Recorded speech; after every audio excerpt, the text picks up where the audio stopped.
अस्सलाम वालेकुम dear students, मैं हूं Abdul Razzaq. Second year physics में चैप्टर नंबर 14 इलेक्ट्रोमैग्नेटिज्म स्टार्ट किया है हमने, और आज हमने लॉन्ग क्वेश्चन डिस्कस करना है जिसमें किसी करंट कैरिंग कंडक्टर को हम externally applied uniform magnetic field में प्लेस करेंगे और ये बात टेस्ट करेंगे कि उसके ऊपर मैग्नेटिक फोर्स किन फैक्टर्स के ऊपर डिपेंड करती है। सो डिटेल डिस्कशन के लिए हम अपने व्हाइट बोर्ड की तरफ चलते हैं। तो डियर स्टूडेंट्स, आज के हमारे टॉपिक की हेडिंग है फोर्स ऑन अ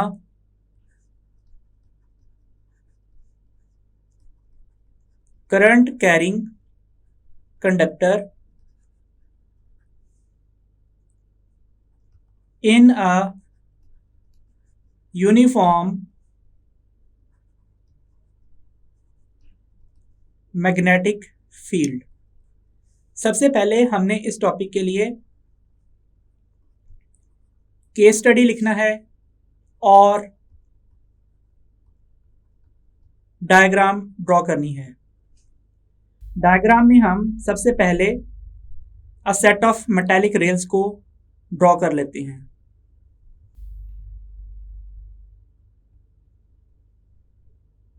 इसको यहाँ पे पॉइंट की सूरत में लिख भी देते हैं कि ये क्या है, it is a set of metallic rails. Rails क्यों कहा है? क्योंकि इसके ऊपर दूसरा कंडक्टर जो है वो स्लाइड करेगा।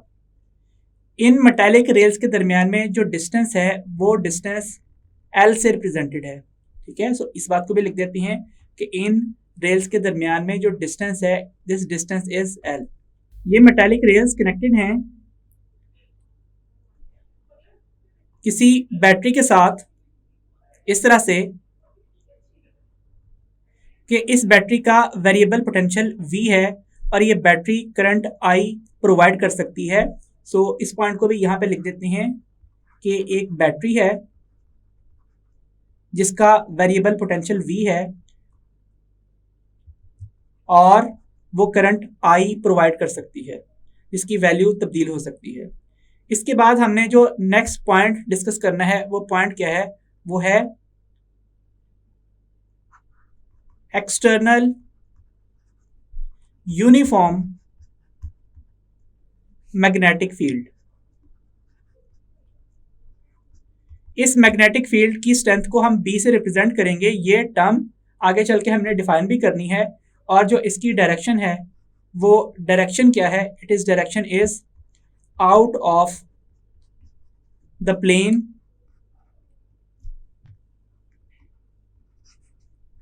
Of paper. सो इस आउटवर्ड मैग्नेटिक फील्ड को रिप्रेजेंट करने के लिए मैं इस रीजन में इस तरीके से डॉट्स ड्रॉ कर रहा हूं।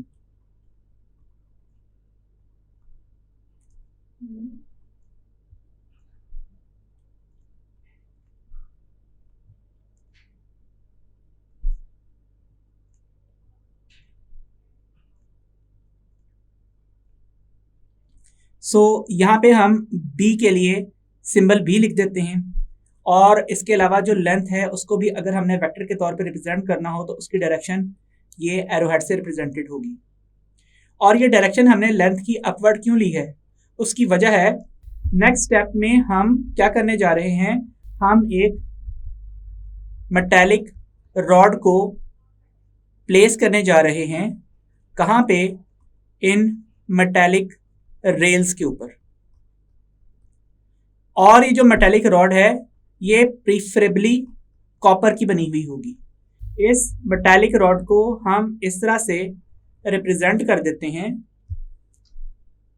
और इसकी जो लेंथ परपेंडिकुलर है मैग्नेटिक फील्ड के, वो लेंथ L के इक्वल है, और वो लेंथ वही है जो कि यहाँ पे इन रेल्स के दरमियान में सेपरेशन है।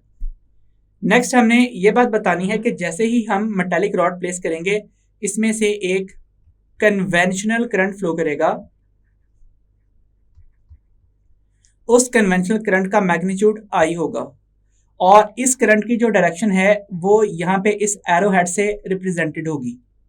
हमें चूंकि यहाँ पे इस करंट की डायरेक्शन को रिप्रेजेंट करना है, लेकिन करंट एक स्केलर क्वांटिटी है, इसी वजह से हमने करंट की डायरेक्शन को इस लेंथ की डायरेक्शन से रिप्रेजेंट कर दिया है।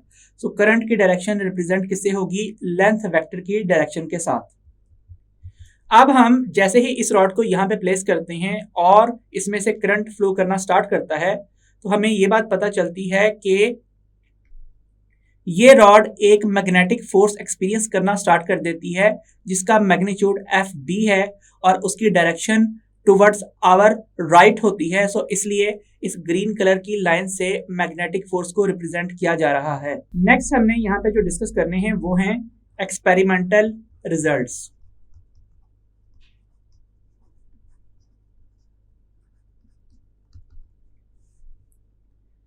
एक्सपेरिमेंटल रिजल्ट्स में हमने जो पहली बात डिस्कस ये करनी है कि जो magnitude of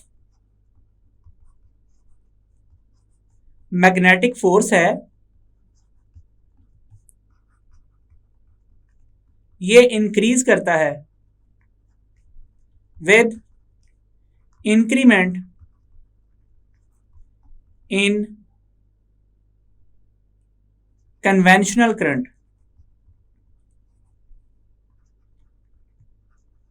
that means magnetic force का magnitude F B is directly proportional to magnitude of current. आप जैसे ही इस बैटरी का पोटेंशियल डिफरेंस इंक्रीज करेंगे तो यहाँ से प्रोवाइडेड जो करंट है वो भी इंक्रीज कर जाएगा, और जैसे ही करंट इंक्रीज करेगा वैसे ही ये मैग्नेटिक फोर्स का मैग्नीट्यूड है ये भी इंक्रीज कर जाएगा। नेक्स्ट टर्म जो हमने डिस्कस करनी है वो ये कि magnitude of the magnetic force increases directly with increment in length of conductor placed perpendicular to the externally applied magnetic field। इस बात को हम मैथमेटिकली किस तरह से डिस्क्राइब करेंगे? इस बात को हम लिख लेंगे F B is directly proportional to length of conductor. इस बात का क्या मतलब हुआ? इस बात का मतलब ये हुआ कि अगर आप इन मेटालिक रेल्स के दरमियान में फासला बढ़ा देंगे इस तरह से, तो क्या होगा कि जो इफेक्टिवली लेंथ ऑफ कंडक्टर है जो कि इस मैग्नेटिक फील्ड के परपेंडिकुलर प्लेस्ड है वो क्या कर जाएगी? वो इंक्रीज कर जाएगी। इस सूरत में यहाँ पे जो मैग्नेटिक फील्ड है वो अप्लाइड रहेगी और इसकी स्ट्रेंथ उतनी ही है जितनी के पहले मौजूद है। ठीक है, सो आप ये भी कह सकते हैं कि मैग्नेटिक फील्ड यहाँ तक भी एक्सटेंडेड है। ठीक है, तो आप जितना ज्यादा इन मेटालिक रेल्स को एक दूसरे से अवे मूव करेंगे उतनी ही ज्यादा मैग्नेटिक फील्ड लाइन इस कंडक्टर के परपेंडिकुलर आ जाएंगी। इसका नतीजा क्या होगा कि इफेक्टिवली लेंथ बढ़ जाएगी, और जैसे ही लेंथ बढ़ेगी वैसे ही मैग्नेटिक फोर्स की जो स्ट्रेंथ है वो इंक्रीज कर जाएगी। नेक्स्ट जो फैक्टर हमने यहाँ पे डिस्कस करना है वो फैक्टर क्या है? वो फैक्टर है magnitude of the magnetic force increases directly with increment in the strength of externally applied uniform magnetic field. और मैथमेटिकली ये बात किस तरह से लिखी जाएगी? F B is directly proportional to the strength of externally applied magnetic field. इस term को अभी हमने डिफाइन करना है आगे चल के। सो अगर हम यहाँ पे जो अप्लाइड मैग्नेटिक फील्ड है उसकी स्ट्रेंथ में इजाफा कर दें, सो इससे भी जो मैग्नेटिक फोर्स ये रॉड एक्सपीरियंस करती है उसका मैग्नीट्यूड क्या हो जाता है? उसका मैग्नीट्यूड इंक्रीज कर जाता है। सो ये बात हमने बता दी। अब हमने नेक्स्ट किस टर्म को डिस्क्राइब करना है? Magnitude of the magnetic force experienced by the conductor is maximum if it is placed at 90 degree to the externally applied magnetic field, and it is minimum when the conductor is placed at angles of 0 degree or 180 degree to the external magnetic field. और यहाँ पे minimum से मुराद है 0। इस बात को हम किस तरह से एक्सप्लेन करते हैं कि लेट्स से ये वो डायग्राम है जिसको हम एक्सप्लेन कर रहे हैं। अगर मैं यहाँ पे इस डायग्राम को इस तरफ से देखूं तो मुझे क्या दिखाई देगा? मुझे ये दिखाई देगा कि सबसे पहले तो यहाँ पे एक रॉड प्लेस्ड है इस तरह से, और उसमें जो कन्वेंशनल करंट फ्लो कर रहा है वो इस डायरेक्शन में फ्लो कर रहा है, और जो मैग्नेटिक फील्ड हमने अप्लाई की हुई है उस मैग्नेटिक फील्ड की ये डायरेक्शन है।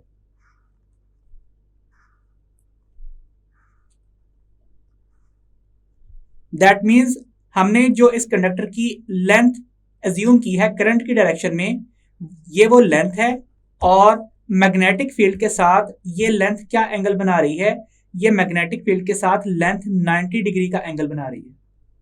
सो इस वक्त जो मैग्नेटिक फोर्स है वो मैक्सिमम होगी। लेकिन अगर आप इस रॉड को रोटेट करना स्टार्ट करो इस तरह से कि ये करंट फ्लो की डायरेक्शन हो, ये इसकी लेंथ का मैग्नीट्यूड और डायरेक्शन की रिप्रेजेंटेशन हो, और जो मैग्नेटिक फील्ड है वो पहले की तरह अपवर्ड ही अप्लाई रहे, तो अब जो मैग्नेटिक फील्ड लाइंस हैं और जो लेंथ है उनके दरमियान में एंगल वो 90 डिग्री से कम हो जाएगा। इस एंगल को अल्फा का नाम देना है हमने।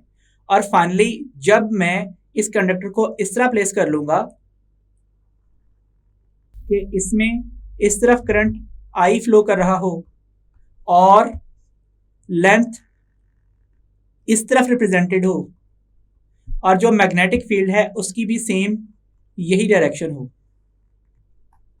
तो इस सूरत में लेंथ और मैग्नेटिक फील्ड वेक्टर पैरेलल आ चुके हैं। अगर आप लेंथ की डायरेक्शन डाउनवर्ड बनाएंगे जब करंट डाउनवर्ड फ्लो कर रहा होगा तो उस वक्त क्या होगा? उस वक्त ये एंगल 180 डिग्री बन जाएगा। तो इस केस में जो मैग्नेटिक फोर्स है ये अपनी मैक्सिमम वैल्यू रखेगी, और इस केस में जो मैग्नेटिक फोर्स है वो अपनी मिनिमम वैल्यू रखेगी जिसका मैग्नीट्यूड 0 है। सो इसका मतलब है जब हम किसी कंडक्टर को मैग्नेटिक फील्ड के परपेंडिकुलर प्लेस करते हैं तो उसके ऊपर मैग्नेटिक फोर्स मैक्सिमम होती है, और जैसे ही हम एंगल 90 से अवे लेके जाते हैं तो ये मैग्नेटिक फोर्स डिक्रीज करती है, और डिक्रीज करते करते या तो 0 डिग्री के ऊपर या फिर 180 डिग्री के ऊपर क्या हो जाती है? मिनिमाइज हो जाती है। सो इस बात को मैथमेटिकली हम किस तरह से एक्सप्रेस करते हैं? इसको हम लिखते हैं कि the magnetic force is directly proportional to sine of the angle alpha. ऐसा क्यों है? क्योंकि हम ये बात जानते हैं कि साइन थीटा वो फंक्शन है जो कि साइन 90 डिग्री के ऊपर मैक्सिमम वैल्यू रखता है 1, और साइन 0 डिग्री या फिर साइन 180 डिग्री के ऊपर इसकी वैल्यू कितनी होती है?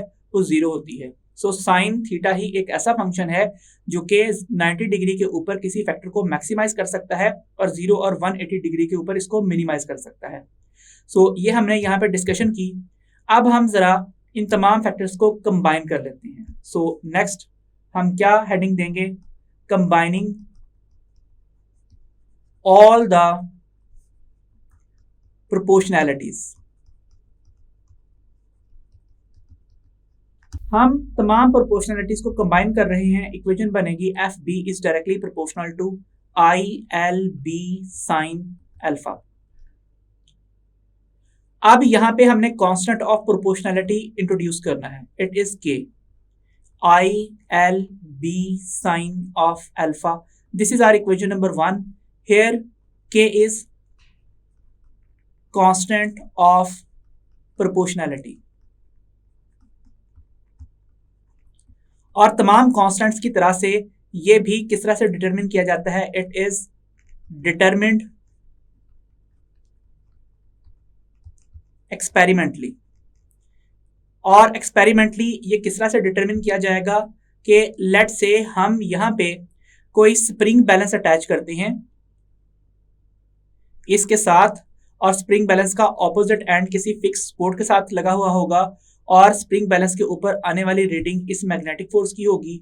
हम करंट आई को एमीटर से मेजर कर लेंगे, लेंथ को स्केल से मेजर कर लेंगे. मैग्नेटिक फील्ड हम किसी डिवाइस से अप्लाई करते हैं, या तो किसी परमानेंट मैग्नेट से या इलेक्ट्रोमैग्नेट से. इसकी वैल्यू भी हमें पता होती है. और एंगल हम टेस्ट केस के तौर पे 90 डिग्री सेट कर लेते हैं, तो साइन अल्फा जो है वो साइन 90 डिग्री 1 हो जाएगा.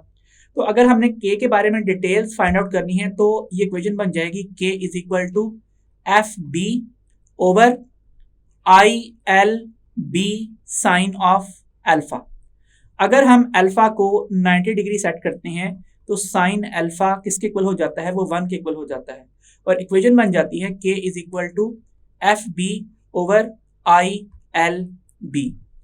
अब जब हम एक्सपेरिमेंट परफॉर्म करते हैं तो एक्सपेरिमेंट में क्या होता है कि जब हम बैटरी से सप्लाइड करंट को 1 एम्पियर सेट करते हैं और लेंथ ऑफ वायर भी 1 मीटर प्लेस की जाती है मैग्नेटिक फील्ड के परपेंडिकुलर, और जो मैग्नेटिक फील्ड स्ट्रेंथ है वो भी 1 SI यूनिट के बराबर अप्लाई की जाती है. ये यूनिट अभी डिफाइन होना है. तो ये जो स्प्रिंग बैलेंस है, ये जो रीडिंग मेजर करता है वो कितनी आती है, वो 1 न्यूटन आती है. इसका मतलब है कि यहाँ पे इस जगह के ऊपर के की वैल्यू 1 है और इसके यूनिट्स क्या हैं, Newton per ampere per metre और मैग्नेटिक फील्ड का SI यूनिट. अब हमने यहाँ पे इस जगह के ऊपर डिसीजन ये लेना है कि ये तमाम यूनिट्स आपस में कट जाएंगे. ये कब पॉसिबल है कि जो यहाँ पे Newton per ampere per metre लिखा हुआ है वो जब SI unit of magnetic field से मल्टीप्लाई होगा तो कैंसिल आउट होगा सिर्फ उस सूरत में जब मैग्नेटिक फील्ड का SI unit newton per ampere per metre होगा. सो यहीं से हमने ये मैग्नेटिक फील्ड के यूनिट्स जो हैं वो ऑलरेडी डिसाइड कर लिए हैं. और इस सूरत में जो के का आंसर है वो के का आंसर 1 मैग्नीट्यूड का होगा. सो आमतौर पे ऐसे कॉन्स्टेंट्स जिनका मैग्नीट्यूड 1 आ जाता है हम डेलिबरेटली उसमें आने वाले किसी टर्म के यूनिट्स इस तरह सेट करते हैं कि तमाम यूनिट्स कैंसिल आउट हो जाएं और वो के एक यूनिटलेस और डायमेंशनलेस क्वांटिटी बन जाए. सो अगर मैं इस इक्वेशन को इक्वेशन नंबर 2 का नाम देता हूं और आपसे कहा जाए कि आप इस कांस्टेंट को डिफाइन कर लें, तो कांस्टेंट डिफाइन भी हो सकता है. वो किस तरह से डिफाइन होगा, हम सबसे पहले ये टर्म पढ़ेंगे, the magnetic force experienced per unit length of conductor per unit current carried by the conductor per unit magnetic field applied across the conductor placed perpendicular to external magnetic field is called this constant K. इस constant को हमने कोई नाम नहीं दिया. दोबारा से read out करता हूं, the magnetic force experienced per unit length of conductor per unit current carried by the conductor per unit externally applied magnetic field placed perpendicular to external magnetic field is called K. और इसकी experimental value क्या है, वो 1 है. So, इस बात को हम यहां पे लिख लेते हैं, experimentally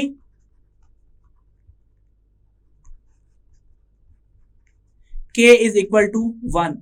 So FB is equal to ILB sin of alpha. This is equation number 3. अब यहां से हमने इस टर्म मैग्नेटिक फील्ड की रिप्रेजेंटेशन बी को डिफाइन करना है.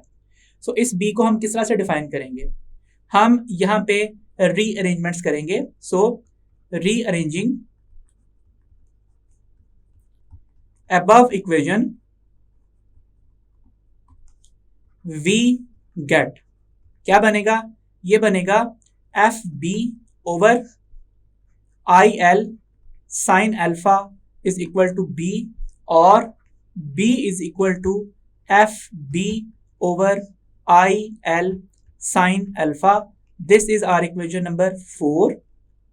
अगर आप इस इक्वेशन की एक्सप्लेनेशन देना चाहते हो तो ये इक्वेशन नंबर 4 बनेगी, वरना ये वाली इक्वेशन 2 हो जाएगी और ये वाली इक्वेशन 3 हो जाएगी। वो फिर आपने अपना सीक्वेंस खुद फॉलो करना है। यहाँ पे भी हम ये बात रिस्ट्रिक्ट कर देते हैं, ये रिस्ट्रिक्शन लगा देते हैं कि अल्फा की वैल्यू 90 डिग्री होगी और जो साइन अल्फा है वो 1 के इक्वल होगा। सो मैग्नेटिक फील्ड क्या बन जाएगी, वो बन जाएगी FB/IL। इस इक्वेशन को आप इक्वेशन 4B का नाम दे दें। सो यहाँ से हम मैग्नेटिक फील्ड स्ट्रेंथ को डिफाइन कर सकते हैं। मैग्नेटिक फील्ड की क्या डेफिनेशन बनेगी? डेफिनेशन होगी, सबसे पहले आप इस टर्म को रीड आउट करें। यह टर्म क्या है? The magnetic force experience per unit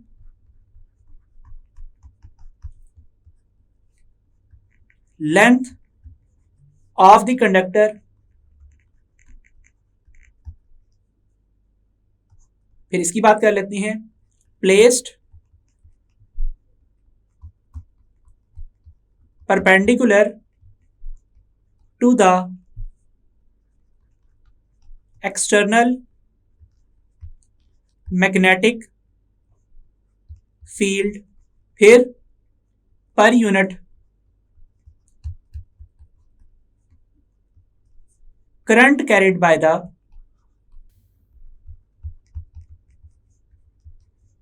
the conductor is called strength of externally applied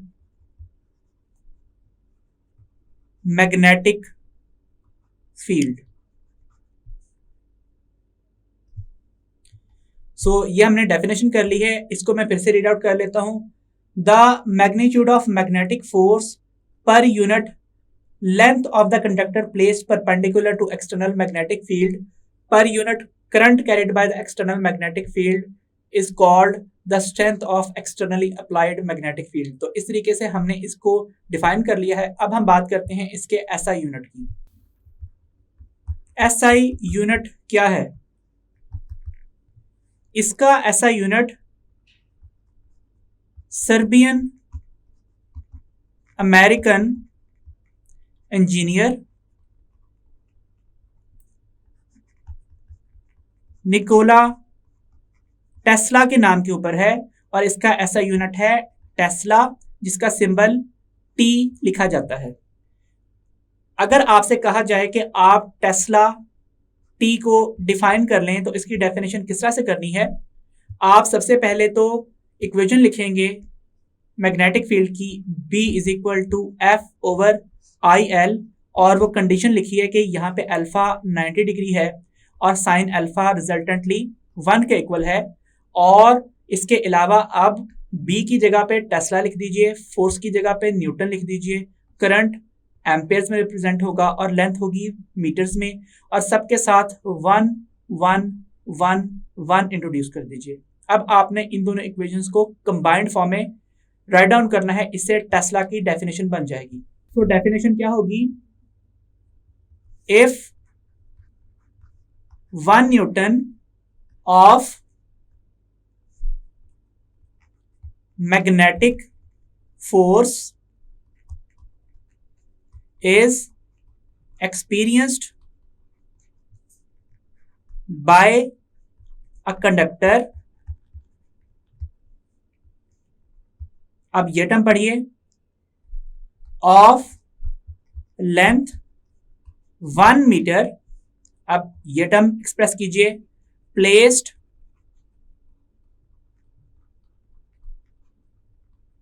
perpendicular to the externally applied magnetic field and ये टर्म पढ़ी जाएगी, it carries unit current or 1 amperes of current through it, then ये पढ़ा गया है। अब ये term पढ़ी जाएगी, strength of externally applied magnetic field is defined to be 1 Tesla. अब हम चलते हैं टेस्ला के बेस यूनिट्स और डायमेंशंस की तरफ। So in terms of base units जब हम इसको डिस्क्राइब करेंगे तो हम ये बात जानते हैं कि जो टेस्ला है वो करंटली हमने Newton per ampere per metre के इक्वल लिखा है, दैट मीन्स न्यूटन पर मीटर पर एम्पेयर। सो आपको मैंने यहाँ पे ये बात समझाई थी कि जब हमने के को डिफाइन किया था तो के की जो यूनिट्स की वैल्यू है उसको डेलिबरेटली नल आउट करने के लिए, यूनिट्स को कैंसिल आउट करने के लिए हमने इस जगह के ऊपर ऐसा यूनिट को ये सेट करना था कि इसका answer newton per ampere per metre आता। तो वो काम हम कर चुके हैं और successfully tesla newton per ampere per metre के इक्वल डिफाइन हो चुका है। अब हमने यहाँ से इसके बेस यूनिट्स की तरफ चलना है। सो हम ये बात जानते हैं कि जो न्यूटन है वो फोर्स का यूनिट है और force F is equal to M A से डिस्क्राइब होती है, और फोर्स की जगह पे न्यूटन, मास की जगह पे किलोग्राम और एक्सेलरेशन की जगह पे मीटर पर सेकंड स्क्वायर लिखा जाएगा। बाकी तमाम टर्म्स इन यूनिट्स में बेस यूनिट्स ही हैं। सो टेस्ला किसके इक्वल आएगा, ये बनेगा kilogram metre per second square और 1 ampere metre as it is. Metre metre से कैंसिल आउट होगा, टेस्ला बन जाएगा kilogram per second square per ampere के equal, that means kg s-2 a-1। और अगर हम डायमेंशंस डिस्क्राइब करना चाहें तो डायमेंशंस किस तरह से डिस्क्राइब होंगी, वो होंगी मैग्नेटिक फील्ड की dimensions b are equal to dimensions of tesla and these are equal to mass time current. इस तरह से लिखी जाएंगी, a की जगह पे i भी आ सकता है और जो टर्म्स बीच में नहीं है आप वो लिख के ऊपर पावर 0 भी लिख सकते हो, एक ही बात है। इस डेफिनेशन के बाद अब हम चलते हैं vector form of magnetic force. हम ये बात जानते हैं कि कोई भी वेक्टर तब बनता है जब आप उसके मैग्नीट्यूड को उसकी डायरेक्शन के लिए रिप्रेजेंटेटिव यूनिट वेक्टर से मल्टीप्लाई कर दो।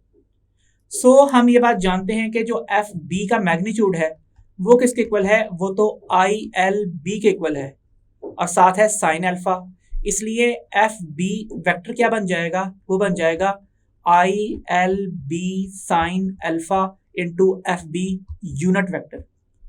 सो यूनिट वेक्टर किस तरह से आएगा, उसके लिए हम जरा दोबारा डायग्राम को देखते हैं। हमने ये बात देखी कि यहाँ पे मैग्नेटिक फोर्स बोर्ड से बाहर की तरफ आ रही है और जो करंट है वो अपवर्ड जा रहा है। अगेन अगर मैं इसका साइड व्यू लूं तो मैग्नेटिक फील्ड लाइंस इस तरीके से अपवर्ड जा रही हैं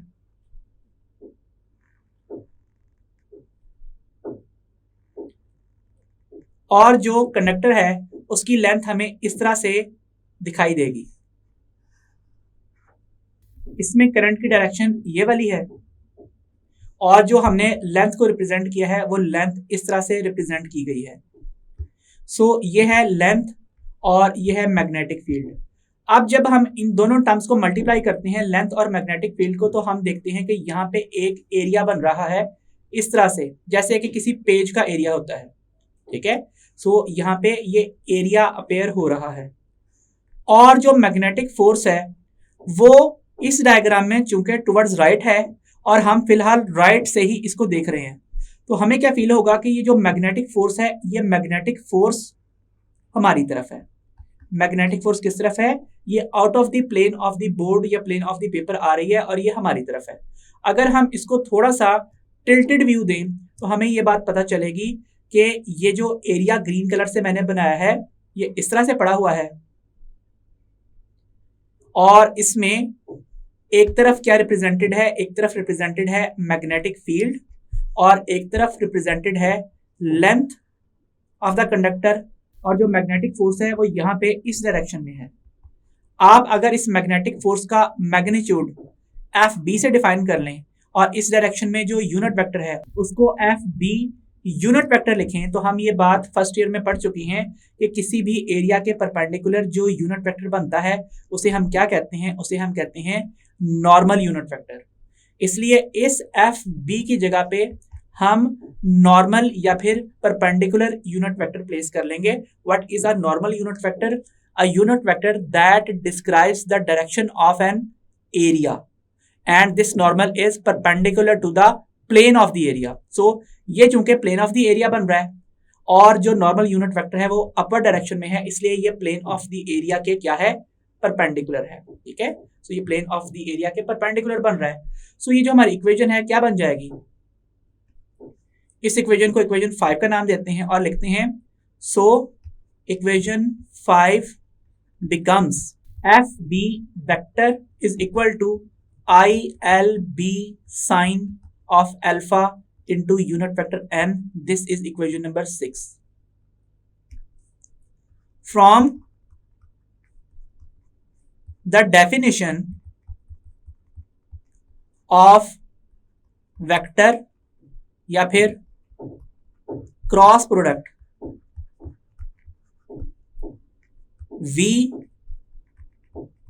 know that अगर कहीं पे a क्रॉस b वेक्टर लिखा गया है तो वो A B sine theta into unit vector N के इक्वल होता है। ऐसे ही अगर कहीं L B sine alpha into N लिखा हुआ है तो आप उसको क्या लिख सकते हैं, एल क्रॉस बी लिख सकते हैं। So equation 6 becomes F B is equal to I L cross B. ये टर्म्स वेक्टर्स हैं और ये है इक्वेशन नंबर 7।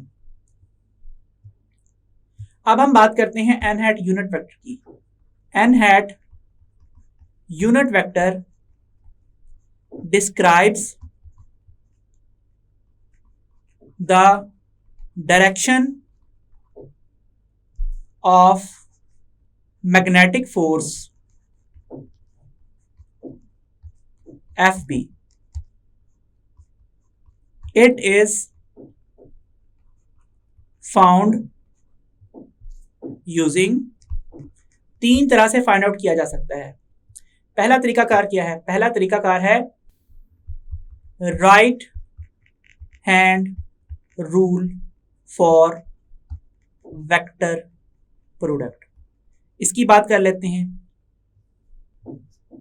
इक्वेशन नंबर 7 से अगर हम सिर्फ डायरेक्शनल फार्मूला निकालें तो ये जो एफ बी यूनिट वेक्टर है ये किसके इक्वल है, ये length unit vector cross magnetic field unit vector के इक्वल है और ये नॉर्मल यूनिट वेक्टर के भी इक्वल है।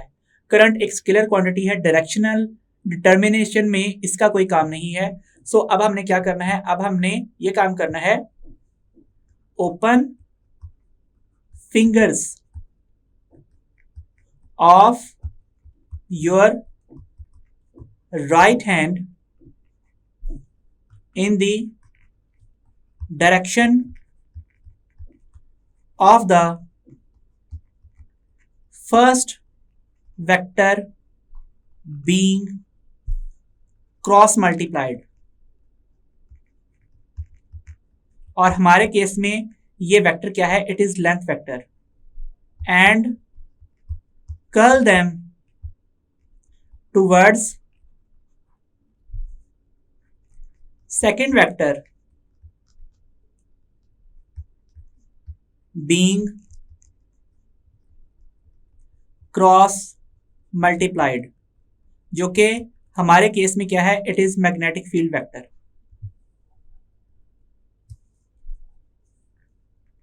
Through shorter of 2 possible angles. इससे क्या मुराद हुई कि अगर 2 वेक्टर्स हैं, लेट्स से लेंथ और मैग्नेटिक फील्ड, इनके दरमियान में 2 एंगल्स बनते हैं, एक ये वाला थीटा 1 और एक ये वाला है थीटा 2, आपने जो रोटेशन करनी है वो स्मॉलर एंगल θ1 के थ्रू करनी है।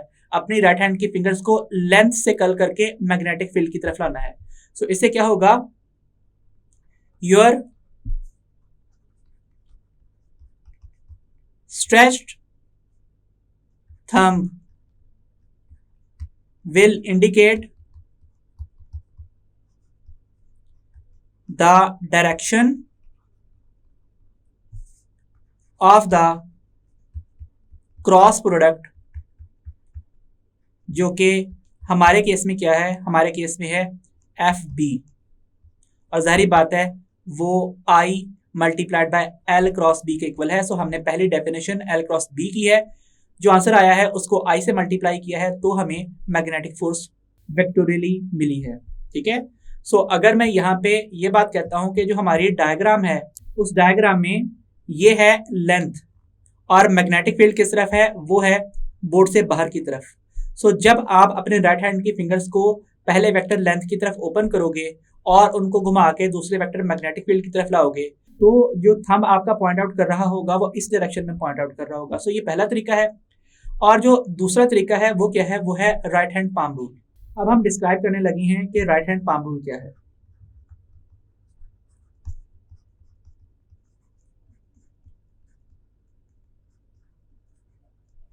राइट हैंड पाम रूल के लिए हम लिखेंगे open fingers of your right hand in the direction of magnetic field. और कौन सी मैग्नेटिक फील्ड, जो कि एक्सटर्नली अप्लाइड है।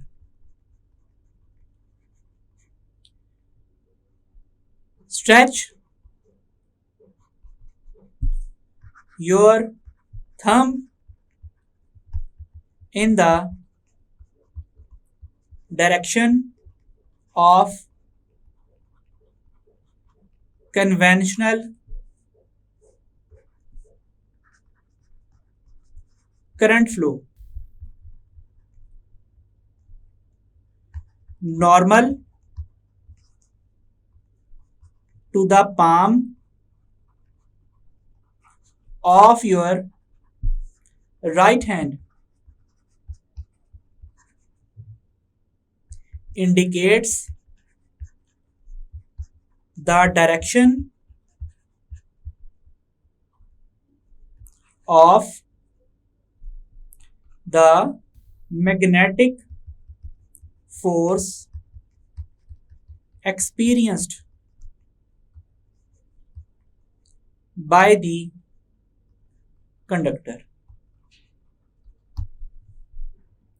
इसको समझने के लिए अगेन हम अपने डायग्राम की तरफ चलते हैं और हम डायग्राम में क्या करते हैं, इसका साइड व्यू ड्रॉ करते हैं। साइड व्यू ड्रॉ करेंगे तो अगेन जो मैग्नेटिक फील्ड है उसकी डायरेक्शन अपवर्ड होगी और जो कंडक्टर है वो हमें इस तरह से प्लेस दिखाई दे रहा होगा,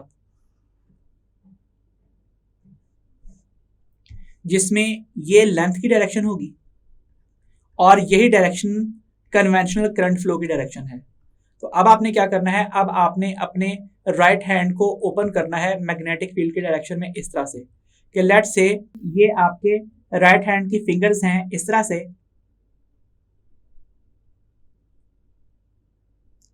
जिनको आपने किस तरफ ओपन किया है, जिनको आपने ओपन किया है मैग्नेटिक फील्ड वेक्टर की डायरेक्शन में। और जो आपका थंब है वो किस तरफ स्ट्रेच हो रहा है, वो स्ट्रेच हो रहा है कन्वेंशनल करंट फ्लो की डायरेक्शन में। तो जो नॉर्मल टू द पाम है, दैट मीन्स आपके हाथ के परपेंडिकुलर डायरेक्शन में इस बोर्ड से बाहर की तरफ बनने वाला वेक्टर, वो क्या है, वो है मैग्नेटिक फोर्स वेक्टर की डायरेक्शन का रिप्रेजेंटेटिव। सो इसको अप्लाई करेंगे तो जब यहाँ पे आप अपने राइट हैंड के फिंगर्स को out of the plane of the paper open करेंगे और थंब को आप कन्वेंशनल करंट की डायरेक्शन में खोलेंगे तो नॉर्मल टू द पाम इस तरफ आएगी। इस तरीके से भी आप क्या कर सकते हो, आप मैग्नेटिक फोर्स की डायरेक्शन को फाइंड आउट कर सकते हो। और जो थर्ड मेथड है, थर्ड मेथड क्या है, it is Fleming's left hand rule. और ये फ्लेमिंग्स लेफ्ट हैंड रूल क्या है, ये है stretch first two fingers and thumb of your left hand perpendicular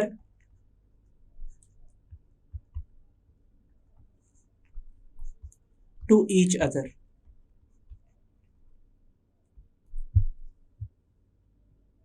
If first finger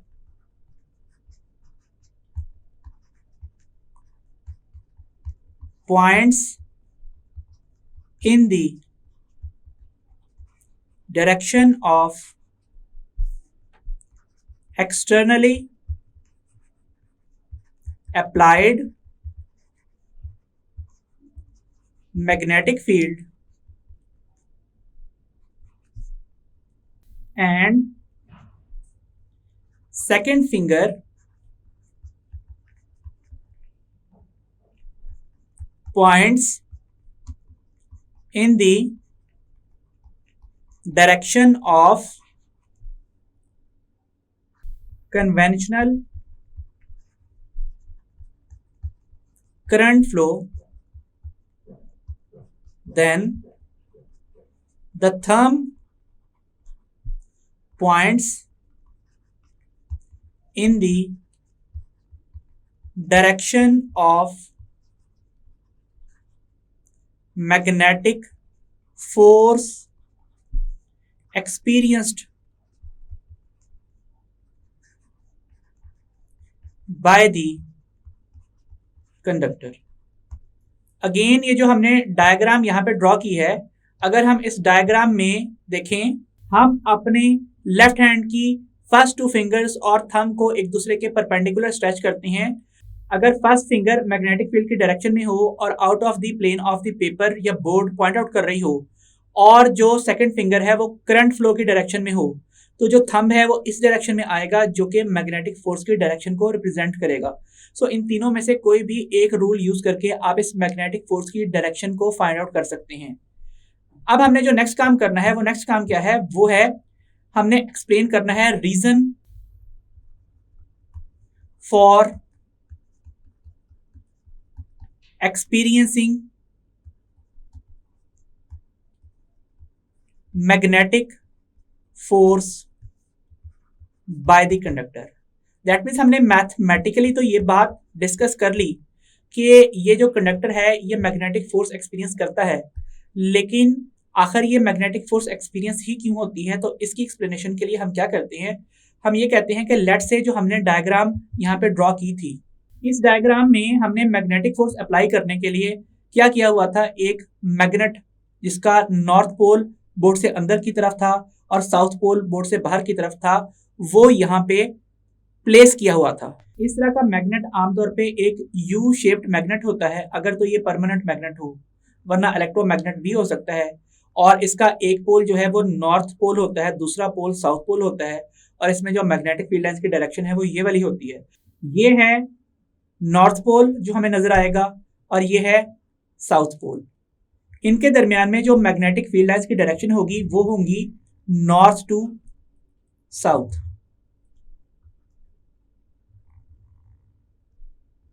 अब हम जब इस पॉइंट ऑफ व्यू से देख रहे होंगे यहां से, तो हमें इस कंडक्टर में करंट अपनी तरफ आता हुआ दिखाई दे रहा होगा. सो वो अपनी तरफ आते हुए करंट को इस तरह से रिप्रेजेंट कर देते हैं कि ये डॉट करंट को रिप्रेजेंट कर रहा है कि it is coming out of the plane of the paper. Right hand grip rule या राइट हैंड कर्ल रूल को अप्लाई करें तो हमें ये बात पता चलेगी कि इसके गिर्द जो मैग्नेटिक फील्ड लाइंस बनेंगी वो होंगी सर्कुलर और इनकी डायरेक्शन एंटी क्लॉकवाइज होगी. सो अब हम यहाँ पे देख सकते हैं कि ये जो लेफ्ट साइड है इस कंडक्टर की, यहाँ पे मैग्नेटिक फील्ड एड अप हो रही है और ऑपोजिट साइड पे मैग्नेटिक फील्ड सब्ट्रैक्ट हो रही है क्योंकि ऑपोजिट डायरेक्शन में है. तो इसका मतलब है कि जो लेफ्ट साइड है इस डायग्राम की, वहां पे मैग्नेटिक फील्ड क्या हो जाएगी, स्ट्रॉन्ग, और जो राइट साइड है वहां पे मैग्नेटिक फील्ड की नेट वैल्यू क्या हो जाएगी, वो हो जाएगी वीक. सो नेचर में हर चीज इसी तरह से फ्लो करती है कि हाई कॉन्सेंट्रेशन से लो कॉन्सेंट्रेशन की तरफ फ्लो होता है। फॉर एग्जाम्पल, अगर आप रूम के एक कॉर्नर के ऊपर परफ्यूम स्प्रे करते हो तो वहां पे परफ्यूम मॉलिक्यूल्स की कंसंट्रेशन हाई हो जाती है और वहां से वो लो कंसंट्रेशन वाले कॉर्नर्स की तरफ मॉलिक्यूल्स मूव करते हैं। इसी तरीके से जब हमने मैग्नेटिक फील्ड लाइंस किसी चार्ज की वजह से पढ़ी थी, लेट्स से मैं कहता हूं कि एक अकेली फाइनाइट शीट ऑफ चार्ज है, तो वहां से जो मैग्नेटिक फील्ड लाइंस बन रही थी वो भी तो हाई कंसंट्रेशन से लो कंसंट्रेशन की तरफ जाने के लिए डाइवर्ज कर रही थी, एक दूसरे से अवे जा रही थी। सो नेचर में हर चीज यही काम करती है। वो क्या करती है, वो हाई कंसंट्रेशन से लो कंसंट्रेशन की तरफ जाती है। यही वजह है कि यहाँ पे ये जो करंट कैरिंग कंडक्टर है, इसके ऊपर जो मैग्नेटिक फोर्स है वो किस तरफ होगी, वो हमारे राइट डायरेक्शन में होगी। तो यहाँ तक हमने इस लेक्चर की डिटेल्स डिस्कस कर ली हैं। अब हम जरा रिलेटेड चंद एमसीक्यूज प्रैक्टिस कर लेते हैं। सो हमारा पहला एमसीक्यू है, a conductor of length 50 centimetre. So length कितनी है, it is 50 centimetre. Centi stands for 10⁻⁻², metres decimal 2 point left पे मूव कर दीजिए, ये बनेगा 0.50 metre. Is placed at 60 degree to the external magnetic field of strength 6 milli tesla. Milli का मतलब होता है 10⁻³ experiences a magnetic force when 1.5 amperes of steady current is flowing through it. What must be the strength of experienced magnetic force? FB पूछा गया है।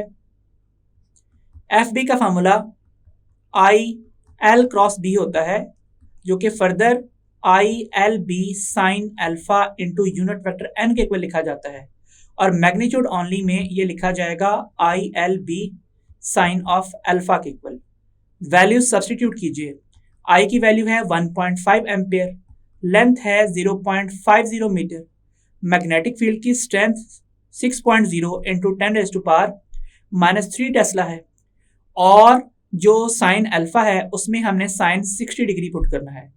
Calculator पे put कीजिए, answer होगा 0.003897 और एम्पेयर मीटर। और चूंकि हम ये बात जानते हैं कि B is equal to F/IL होता है, इसलिए हम टेस्ला की जगह पे Newton per ampere per metre लिख सकते हैं। सो टेस्ला की जगह पे Newton per ampere per metre लिखिए, ये टर्म्स कट जाएंगी और आंसर होगा 0.003897। अगर मैं यहाँ पे इसको 1000 से मल्टीप्लाई और 1000 से डिवाइड कर लूँ तो क्या होगा कि ये टर्म बन जाएगी 3.897 ओवर 1000 न्यूटन, और 3.897 इंटू 10⁻³ न्यूटन, और 3.9 milli newton after being rounded off. Next question है, a conductor is placed at 40 degree to the external magnetic field of strength 40 milli tesla. So B is 40 milli tesla, that is equal to 40 into 10⁻³ tesla. experiences a magnetic force of 5 milli newton. So FB की value क्या है, it is 5 milli newton, और it is equal to 5 into 10⁻³ Newton. When 3.5 amperes of steady current is flowing through it, what must be length of the conductor? So again formula है FB is equal to ILB sin of alpha, और FB over IB sine alpha is equal to length. Values put कीजिए। Magnetic force है 5 milli newton की, current है 3.5 amperes, magnetic field is 40 into 10⁻³ tesla, और जो sign of angle है वो है साइन ऑफ 40 डिग्री। सो सबसे पहले तो आप इसको कैंसिल आउट कीजिए और बाकी वैल्यूज को सॉल्व कीजिए कैलकुलेटर पे, तो आंसर आएगा 0.05556 न्यूटन पर एम्पेयर पर टेस्ला। टेस्ला की जगह पे फर्दर आप लिखेंगे Newton per ampere per metre, because B is equal to F/IL से हम ये बात कंक्लूड कर सकते हैं कि जो टेस्ला है वो Newton per ampere per metre के इक्वल होता है। सो ये टर्म्स कैंसिल आउट होंगी और आंसर मीटर्स में होगा। सो हम अगर यहाँ पे लेंथ की वैल्यू में सेंटी इंट्रोड्यूस करवाना चाहें तो हम इस वैल्यू को 1 से मल्टीप्लाई कर देते हैं। 1 से क्यों करना, 10 की पावर 0 से मल्टीप्लाई करें, और 0 भी क्यों लिखना, आप 2 - 2 लिखें ताकि सेंटी आ सके। तो 0.05556 इंटू 10⁻² इंटू 10⁻⁻2 मीटर, ये बन जाएगा सेंटीमीटर, और ये होता है 100। इस वैल्यू को 100 से मल्टीप्लाई करें, आंसर होगा 5.556 सेंटीमीटर, और that is nearest to option C 5.5 centimetre. So this is our right option. Next question है, a conductor of length 50 centimetre, that means length is again 50 centimetre और 0.50 metre, placed at 40 degree to the external magnetic field, experiences a magnetic force of 3 millinewton. That means FB की value कितनी है, it is again 3 into 10⁻³ Newton when 2.5 amperes of steady current is flowing through it. What must be the strength of magnetic field? So हमसे पूछा गया है कि magnetic field की strength कितनी है। फॉर्मूला है FB is equal to ILB sin alpha, और FB over IL sin alpha is equal to B.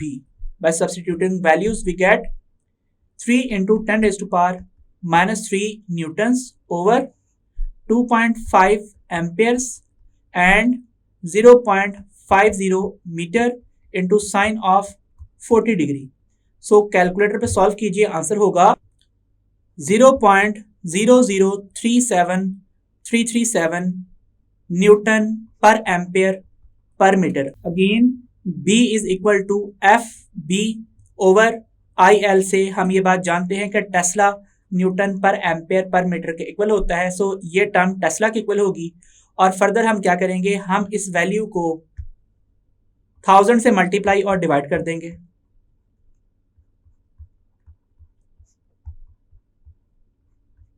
अब यहाँ पे ऊपर वाली वैल्यू को 1000 से मल्टीप्लाई कर दें, ये बन जाएगी 3.7, और नीचे वाली वैल्यू 1000 10⁻³ ऊपर आके -3 लिखी जाएगी। सो ये बन जाएगा milli tesla. So D is the right option, 3.7 milli tesla.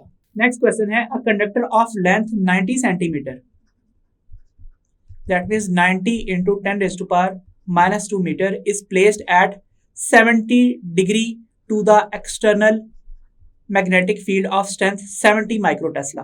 So B की वैल्यू है 70 micro tesla. Micro is the prefix for 10⁻⁻6, experiences a magnetic force of 0.6 millinewton. So it is equal to 0.6 into 10⁻³ Newton. What must be the magnitude of steady current? I की value find out करनी है। So FB is equal to ILB sin of alpha, और FB over LB sin alpha is equal to I. By substituting values, I is equal to 0.6 into 10⁻³ Newton over 0.90 metre, क्योंकि length की वैल्यू है और magnetic field है 70 micro tesla. So angle कितना है, angle is 70 degree. In values को calculator पे सॉल्व कीजिए, आंसर होगा 10.13 न्यूटन पर मीटर इंटू टेस्ला। टेस्ला की जगह पे जब आप Newton per ampere per metre put करेंगे तो ये टर्म्स कैंसिल आउट होंगी और आंसर होगा 10.13 Ampere's. So nearest option is a. तो यहाँ तक हमने आज के टॉपिक के तमाम डिटेल्स और रिलेटेड एमसीक्यूज डिस्कस कर लिए। सो डियर स्टूडेंट्स, आज के लेक्चर में हमने ये बात सीखी कि magnetic force experienced on a current carrying conductor placed in a uniform magnetic field किन फैक्टर्स के ऊपर डिपेंड करती है, और हमने इस डिस्कशन से मैग्नेटिक फील्ड स्ट्रेंथ की डेफिनेशन भी सीखी। आई होप आपको समझ में आ गया होगा। Until the next time, Allah Hafiz.